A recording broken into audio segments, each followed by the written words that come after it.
Саламатсыздар ма? Сізбен бірге Алға топ сервисі. Бүгін мен сіздерге біздің жаппай тарату массовый рассылка құралымен қалай жұмыс жасау керек екенін көрсетемін. Ең алдымен бұл құрал не үшін керек екенін айтып жіберейін. Бұл құрал сіздің Каспи дүкеніңізден болған заказдардың бәрін жинап, сол арқылы өзі база данных құрайды, база клиентов. Және де мысалы сізде жаңа тауарлар пайда болса, немесе жаңа жақсы акциялар пайда болса, сіз осы құралды қолданып, бүкіл клиенттерге сообщение жіберіп, өздеріңіздің заказдарыңызды көбейте аласыздар. Ең алдымен біздің сайтымызға кірген кезде біз магазин атауын көреміз және тарифтік жоспарды көре аламыз. Қалған хабарға саны, қанша сообщение жіберуге болатын және де қай уақытқа дейін біздің тарифіміз жарамды екенін көре аламыз. Менде мына жерде деректер саны 31 желтоқсаннан 30 тамызға дейін жиналған 25 жылғы. Бірақ та бұл кезеңді датаны өзгертуге болады. Мысалы, сіз бір жылдың ішінде ақпарат жинайтын болсаңыз, бүгін бізде 26 қыркүйек, 24 жылғы 1 қыркүйектен таңдасаңыз, осы 24 жылғы 1 қыркүйектен бастап бүгінгі күнге дейін ақпараттың бәрі жиналады. Одан кейін келесі батырма, ол бізде добавить задачу.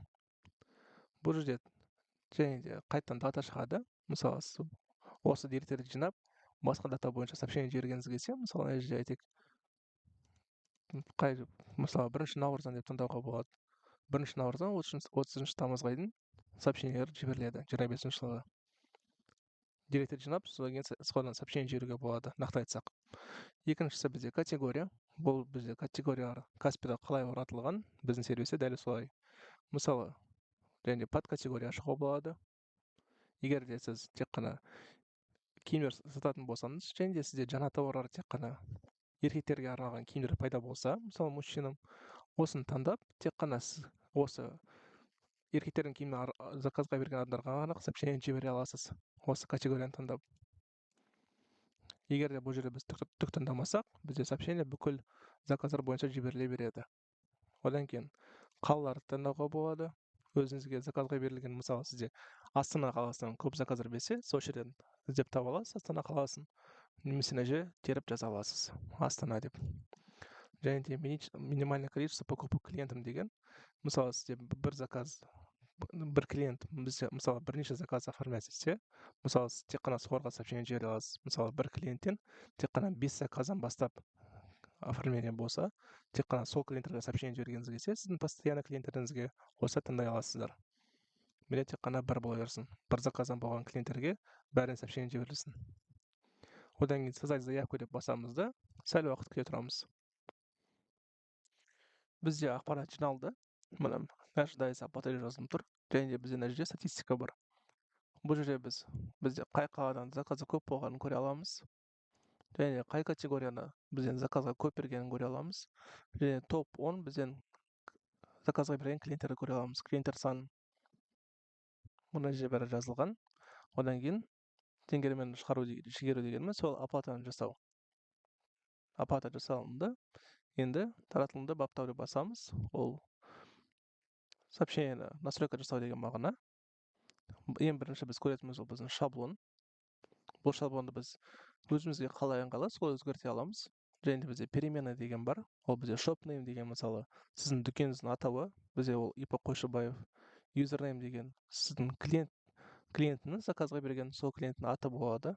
Мысалы, мына жерде сәлеметсіз username, сәлеметсіз Нұрлан деп шығып тұр. Бұл Нұрлан деген кісі сізден заказға берген деген мағына.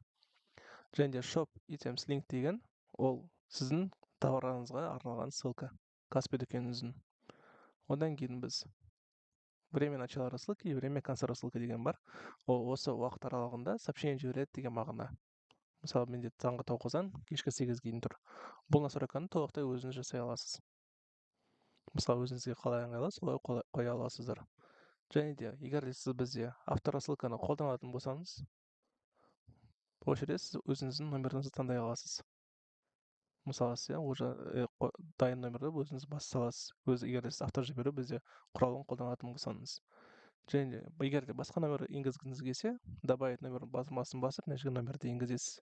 Мысалы, мен жаңа номерді енгізгем, сосын номерді белсендіру батырмасын басып, басқан кезде сіздің телефоныңызға уведомление келеді, связка бойынша WhatsApp приложениеға. Сосын связкаға басасыз да, кодты тересіз. Содан кейін бәрі өтеді сізде. содан мен қазірше бұл осы нөмірді қалдыра берейін. Өзім қолданып жүрген сохранить настройки батырмасын басып, осы басқан кезде таратылымды іске қосу деп басуға болады. Осы кнопканы басқаннан кейін біз сообщениені жібере бастаймыз. Және де сразу же бізге оны тоқтатуға болады. Өзіңізге ыңғайлы қылдырып. Егер сұрақ туындаса, біздің чатқа жазуыңызға болады. Біз таңғы 10-нан кешкі 7-ге дейін демалыссыз жұмыс жасаймыз.